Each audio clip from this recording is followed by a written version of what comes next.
But I think almost no matter what, like I think XRP is going to get to that $10 level. Like it's going to have a massive run against Bitcoin and against Ethereum. It's going to make up a lot of ground on Ethereum. It's not going to give it up. I'm not a financial advisor. So greetings everyone and welcome back to the channel. Today we're going to have a very interesting conversation with Bitboy, discussing multiple topics from XRP to the US dollar dominance. So how are you doing today? Yeah, I'm doing great. I mean, I think that it just feels like the bull run has been getting going. And even though I know we haven't like pierced 70,000 or 70, we got to numbers for Bitcoin that gets people excited, it's still, for those of us that have been here, it's turned and we can feel it. And the people are starting to get excited. The numbers are starting to go up. The attention is starting to come back to crypto. And we're kind of in the center stage. I mean, with presidential election and things like that. So it's a really good time to be in crypto and things are heating up. Yeah, I'm getting notifications here on my phone. Bitcoin is actually hitting $70,000. Right. And you know that when your friends are texting you on Instagram, you really know something is hitting up when they actually asking for which crypto is the hot one for the next bull run and that kind of stuff. You really know that crypto is back on track. But I really want to hear your thoughts on XRP, man. So I have seen some of your viral videos on XRP, and I decided to text you. So I send you a DM and I say, Bitboy, I really want to know what do you expect for XRP in the next, let's put a time frame, in the next 2 years. I think there's a lot of people getting frustrated with price action for XRP. I mean, it has been behaved like a stablecoin recently, right? So I would love to hear your take on that. Yeah, I think that, you know, it's the eternal tale of XRP. We just keep waiting.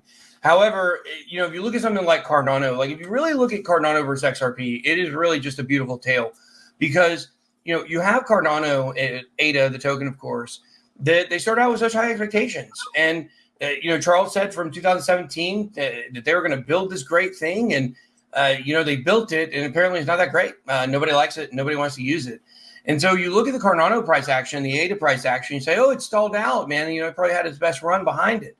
And you look at XRP and it's so easy to tell the same story because we're still waiting. We're still here waiting for the coin to take off. Who would have thought, maybe I did, that after we got the July hearing or the July ruling last year in 2023, that XRP on the secondary market is not a security, that a year later or a year and a half later almost, we are still at 55 cents or wherever we're at today, 56 cents, wherever it is.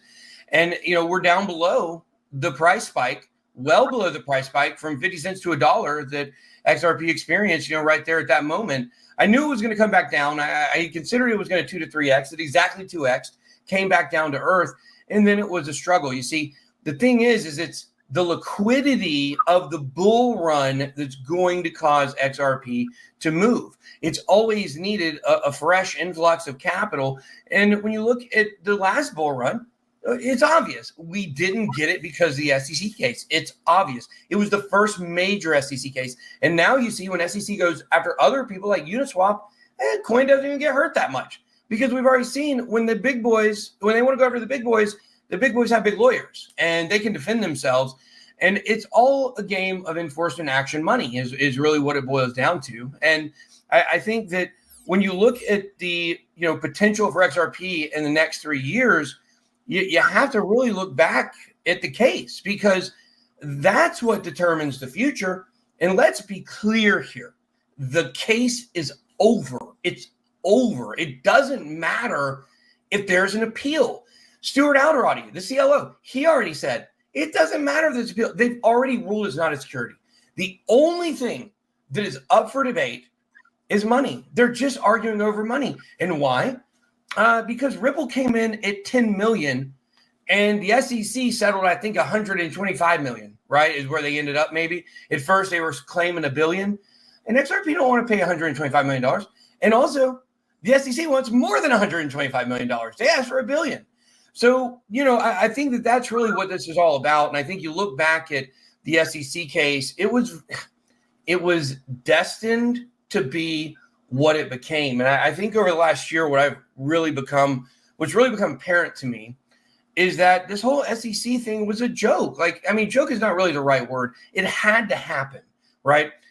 XRP becoming a regulated cryptocurrency that is not a security, okay, is huge, because everybody from 2017 on who was in crypto that was like, oh, it's the banker coin, they all said it was a security. Oh man, this thing will never take off because it's going to be a security. They're all going to get in trouble down the road. Well, guess what? It came and went, and no matter how much money Ripple has to pay the SEC, which it does matter because they're taking it straight out of the token to pay for it, right? So it does matter, but not in the way that XRP being a security would matter. That's over. So the institutions, the big money, all the market manipulators out there, the ones that stage things against us in retail, the informed investors versus the uninformed investors is what it is sometimes. Those people, they need the path to be clear. They needed XRP to be regulated so they could plug it in to all their institutional vehicles. Grayscale doing the XRP trust, that is 100% we're getting an XRP ETF. It won't happen. And when we get this Canary Capital, application, you get this Bitwise application, just know those things don't mean anything. They mean something in terms of that, just something we can talk about. We say, oh, look, now, coming down the road, XRP ETF, right? Well, yes, we can say that, but it won't become a reality the same way that the Bitcoin ETF didn't become a reality and the Ethereum ETF didn't become a reality until BlackRock filed for it. When BlackRock filed for it, boom, we got it. So XRP ETF will not come across approved until BlackRock, or, by the way, also Vanguard. There's this fake narrative out there that Vanguard's anti-crypto because they won't file for a Bitcoin ETF, and all that's false too. Vanguard, by the way, owns more BlackRock than BlackRock owns. So Vanguard is the bigger private company that's actually more invested in BlackRock than BlackRock. They're a private company, so you don't know who owns them. I do, but you don't know who the CEO is. You don't know who the founder is. Don't know who the board member. You don't have to know anything. It's a private company like SpaceX. You don't have to know how much Elon Musk Bitcoin is. So my last question is, do you think XRP can surpass $10 in the next bull run? Yeah, absolutely. I think $10 is going to absolutely get. I think once you start getting over $10, you really start getting into, how good are things, and then you start dealing with the market cap. Like, look, Bitcoin's only going to double. Okay, Bitcoin's not going to $300,000 or $400,000. It's going to around 150, somewhere between 130 and 170, probably around 140 is my closest guess. And it's going to go back down like it always does. We've got to have enough news from XRP to have finally the altcoin season reminiscent of 2017 is what we have to have. And there's so much news lined up here. As I've told you, I've been told this appeal doesn't matter at all. Does not matter. Forget it.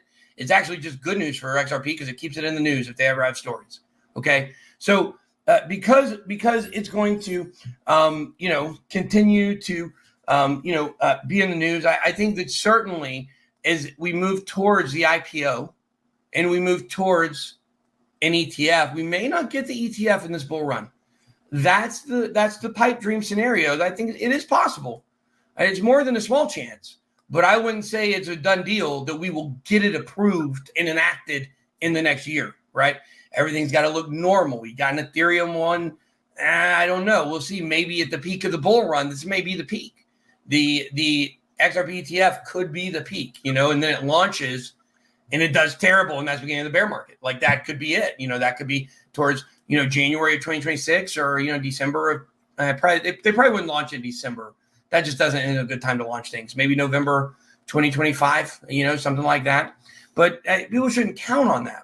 But I think almost no matter what, I think XRP is going to get to that $10 level. It's going to have a massive run against Bitcoin and against Ethereum. It's going to make up a lot of ground on Ethereum. It's not going to give it up. Ethereum is only probably its only value is the enterprise and the institutions. No value at all anymore in retail using it as let's use a blockchain. Let's use Ethereum. Nobody says that. It's Solana or Sui right now. And that's in something else will cycle through. Those are the blockchains that people are actively using the platforms on. So, I think definitely $10 as long as there's not suppression, and as long as there's not some kind of giant disaster in the middle of the bull run that sometimes these companies and people and institutions and governments use to hold price back so they can keep it there because we think too short term. We think about this bull run. Those people are thinking about the next bull run. They're thinking about their plan for the bear market when they're going to dump on everybody and they're going to buy up all your coins. Like that, they're already thinking about that. So you have to think about that. I think that's what, people, you have to shift your mindset to a longer term.